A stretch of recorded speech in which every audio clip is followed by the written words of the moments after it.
Welcome to Herd Mentality, a podcast from StoneX where we discuss global dairy markets and what's driving them. Remember that the trading of derivatives such as futures, options, and over-the-counter products or swaps may not be suitable for all investors. Derivatives trading involves substantial risk of loss, and past results are not necessarily indicative of future results.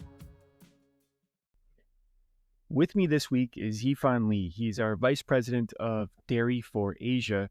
We're recording this Tuesday night, December 3rd, U.S. time. It's December 4th, Asia time. GDT just wrapped up about 12 hours ago, and we had initially planned to record the podcast just after the GDT event wrapped up.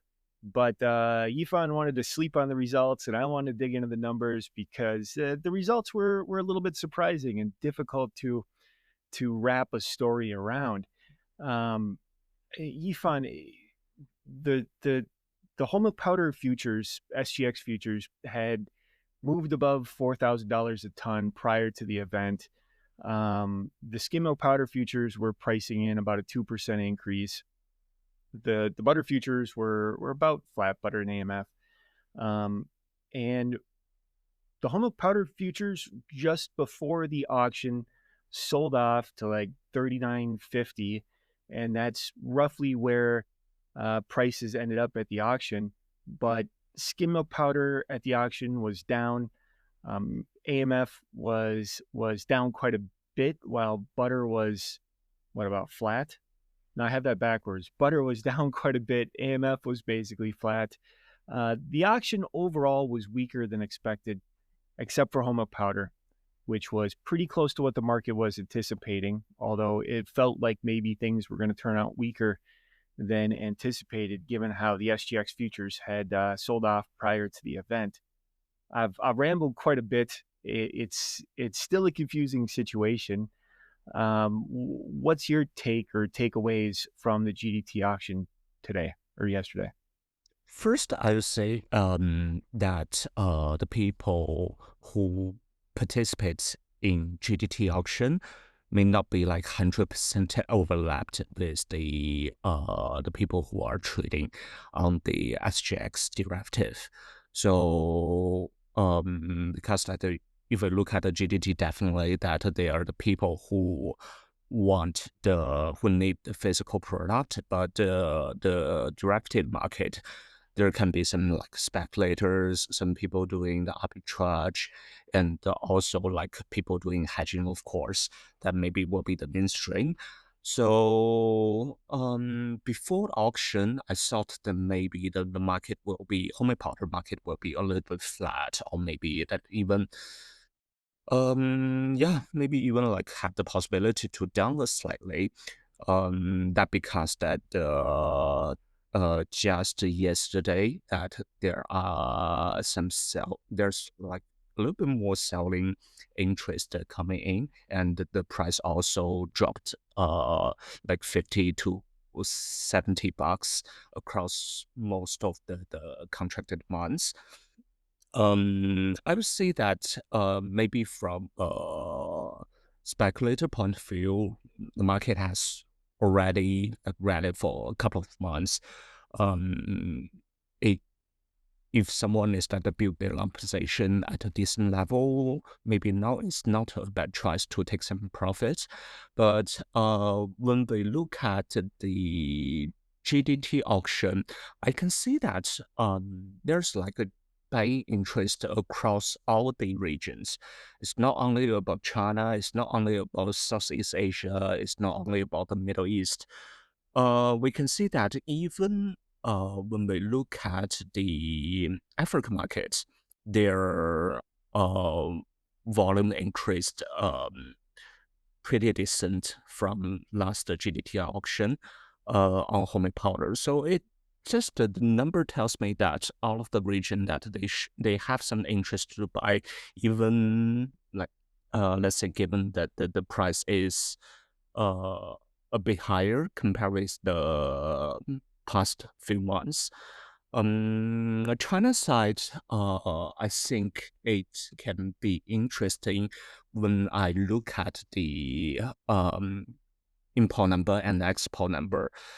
So just before that we jump into the call, I was looking at our platform, StoneX Plus, that China from February all the way to October, the month over month, the import volume of homemade powder every month was dropping.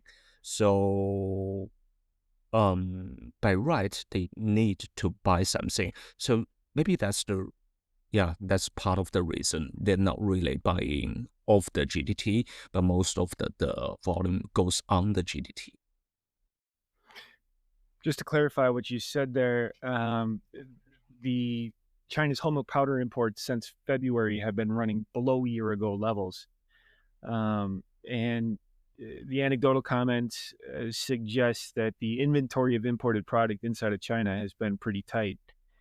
So we talked a little bit prior to recording, and you suggested that maybe some of this buying is still um, shovering, covering some shorts that are in the physical market.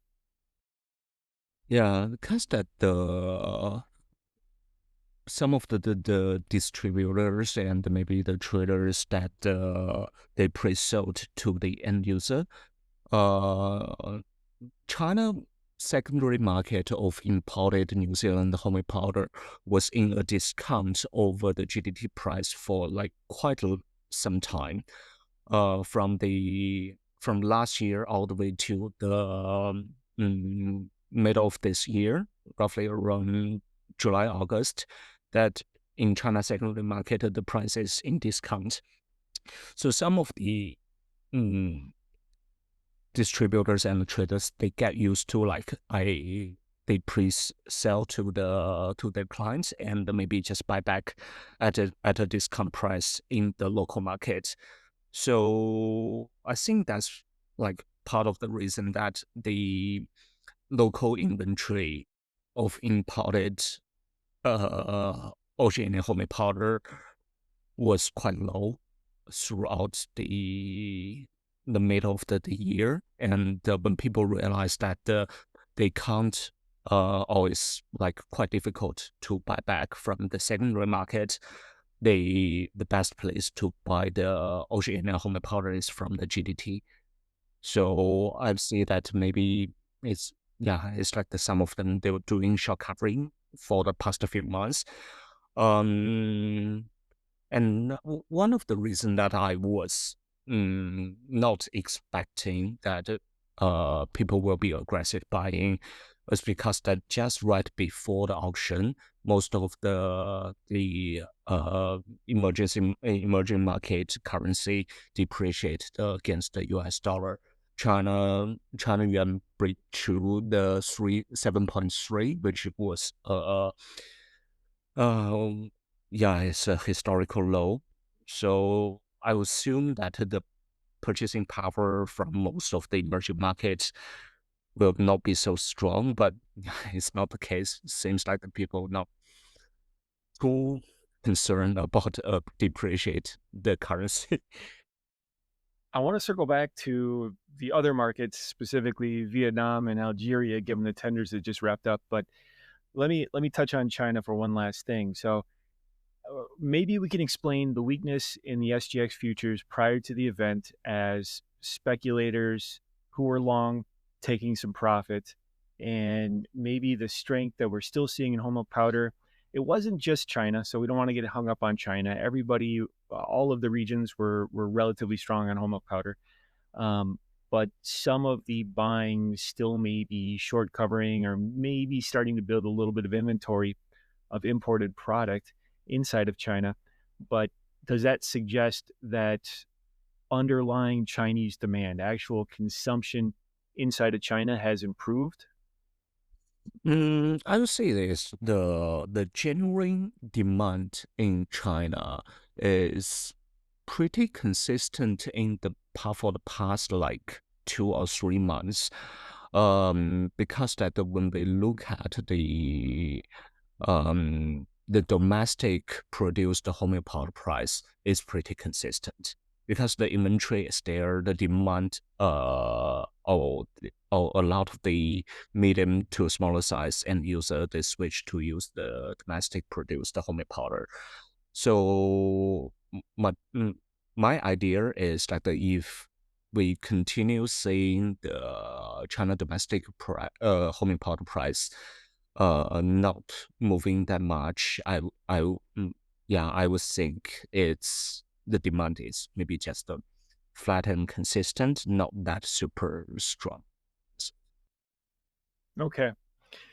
So going back to the other markets, we saw skim milk powder down at the auction. The average price 28.50 roughly. We had an ONIL tender out of Algeria that wrapped up. Was that earlier this? That was late last week, right? Yep, correct.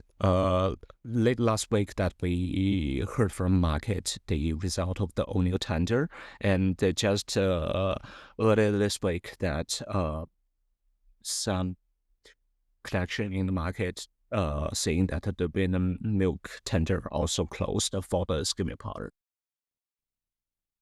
And then it cut out a little bit there. Vinamilk out of Vietnam just wrapped up a skim milk powder tender here this week, right? Yeah, it's quite interesting because normally, the ONIL tender price, closed price, will be like in the high end of the current market, and the Vinamilk tender will be slightly on the low end because that Vinamilk they have a pretty decent approved list, and they are relatively that they're more flexible compared with some other end users. Yeah. But I think all of these prices are relatively close to each other. We have GDT skim milk powder at 28.50. I think O'Neill was kind of 29.50 to 3,000 with a little bit of that's a delivered price, and I guess at 28.50 on GDT is X Works New Zealand price. And then what have you heard for a Vinamilk price? Vinamilk price is surprisingly is quite in line with the ONIL tender. If we're looking at the if we like look at the FOB price, because that if we look at take this as the FOB New Zealand, it's roughly around 27.90, plus minus like maybe 5-10 bucks. It's slightly lower than the O'Neill tender, but I would say it's pretty in line with each other, the price. Yeah. So moving forward here, we got a pretty big spread between whole milk powder and skim milk powder. You pointed out that it's $1,000 a ton now. And we have weakness in skim milk powder, or at least steady to a little bit weaker, while we have strength in whole milk powder. How do you think these two are going to be moving in the first quarter? It's a very interesting point because that the last time we have seen such a big spread was back in the 2017, 2018, if I remember correctly. And in the past couple of years, I think that a lot of the Middle East and Africa end users that they are more getting used to the fat milk powder, and fat milk powder is produced from vegetable fat and the skim milk powder. So I was thinking that if the differential maybe keep growing bigger and bigger, or maybe even maintain the current spread, there will be more people like tend to produce fat milk powder and selling to the Middle East and the African markets. Um, Last week that I had a chat with some the European fat milk producer, and they think that the product demand was pretty good and strong. Um, let's say that if the differential continue, I believe that there will be more and more people switch to buy fat milk powder rather than the instant whole milk powder. It's an interesting point. I was just pulling up the statistics on European fat-filled exports, and in September, fat-filled exports were up 22 from year ago levels out of Europe. So it looks like that trend towards better fat-filled demand maybe already started a little bit earlier, although that spread has been widening for a while. So one last thing is SGX whole milk powder for Q1 going to settle above 4,000 or below 4,000? That's a good question. Yeah, I think I need to find some of the crystal ball, but it looks like that China domestic production has restarted, but not that strong compared with last year and 2 years ago, because normally China will be like, let's say, in the start the new production season from the end of December, early January, and when it comes to the mid to the end of the January, that will be the Chinese New Year. That's the most important holiday season for China. Most of the processors and the end users, they're not really working. So before the Chinese New Year, just like a little bit similar like Ramadan, just before the holiday season, that people may like continue buying, but during the season, that a lot of the dairy conglomerates, that they will send their liquid milk to the spray dryer. So I personally I think that the coming into January, maybe is that throughout the whole January, China demand on the whole milk powder will slow down compared with what they're buying now. But let's say is that how the Chinese New Year and the Ramadan demand goes, maybe till let's say is that the end of Feb, the early March, the market demand will recover a bit. But if let's say we put number over there, I personally, yeah, I would be a little bit surprised if all the 3 months will be like final settled above 4,000, because the price will be a little bit challenging for a lot of the end users in Asia in general. It's not only for China. I mean, Southeast Asia would also have some pressure to take such a price level. Yeah, absolutely. I think as long as the weather stays good in New Zealand, that whole milk powder is probably 38.50 to 39.50. I don't think we're going to average above 4,000 in Q1, but I'll check back with you sometime in the first quarter, and we'll see how our predictions work out. Yeah, great. Let's talk again. All right. Thanks, YiFan. Yeah, cheers. The StoneX Dairy team spans the US, EU, Asia, and Oceania, providing market intelligence, analysis, and forecasts through our interactive data platform called StoneX Plus, as well as full-service brokerage on the major dairy exchanges, the CME, EEX, and SGX. If you're interested in finding out more about our market intelligence or brokerage services, you can find more information on stonex.com.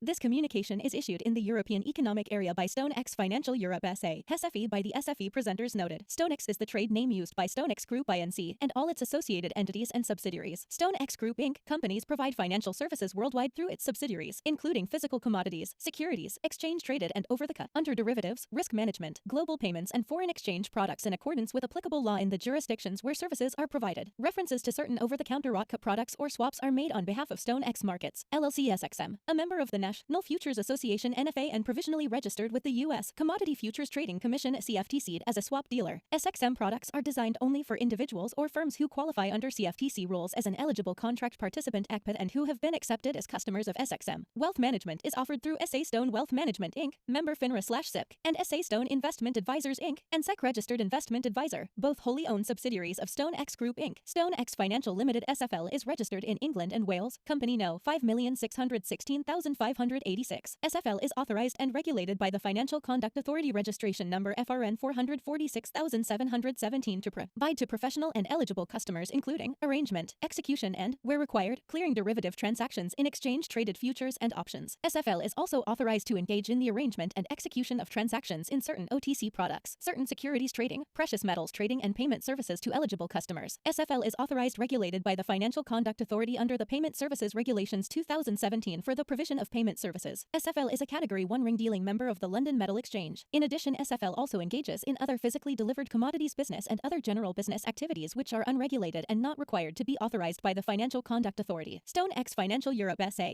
SFE is a securities trading firm registered in the Grand Duchy of Luxembourg under Company No. RC Lux B 10821. SFE is authorized by the Luxembourg Ministry of Finance and regulated by the Commission de Surveillance du Secteur Financier registration No. P00000-012 to carry out, inter alia, the activities of investment advisor, portfolio manager, professional acting on own account, broker in financial instruments, and commission agent. StoneX Financial Pte Ltd Co. Reg. No. 2011305988R SFP is regulated by the Monetary Authority of Singapore and is a capital market service licensee for dealing in capital market products, an exempt financial advisor for advising on investment products and issuing or promulgating analyses/reports on investment products, and a major payment institution for cross-border money transfer service. StoneX Financial HK Limited C. No. BCQ 152 SHK is regulated by the Hong Kong Securities and Futures Commission for dealing in futures contracts. StoneX Group Inc. acts as agent for SFL in New York with respect to its payment services business. StoneX Financial Thai Limited SFA Akin 141774727 holds an Australian financial service license and is regulated by the Australian Securities and Investments Commission AFSL 345646. StoneX Securities Co. Limited SSJ Co. Reg. No. 010401047199 is regulated by the Japanese Financial Services Agency as a Type I financial instruments business operator. Kanto Local Finance Bureau FIBO No. 291 is a member of the Financial Futures Association of Japan for dealing and broking FX and FX option transactions, and is a member of the Japan Securities Dealers Association for dealing and broking stock indices and option transactions. The information herein is not a recommendation to trade nor investment research or an offer to buy or sell any financial product. It does not take into account your particular investment objectives, financial situation, or needs, and does not create a binding obligation on any of the StoneX Group Inc. of companies to enter into any transaction with you. You are advised to perform an independent investigation of any transaction to determine whether any transaction is suitable for you. This material should be construed as the solicitation of an account, order, and/or services provided by the FCM division of StoneX Financial Inc. SFI NFAID 0476094 or StoneX Markets LLC SXM NFAID 0449652 and represents the opinions and viewpoints of the individual authors or presenters and does not necessarily reflect the viewpoints of SFI or SXM. It does not constitute an individualized recommendation or take into account the particular trading objectives, financial situations, or needs of individual customers. Additionally, this material should not be construed as research material. The trading of derivatives such as futures, options, and over-the-counter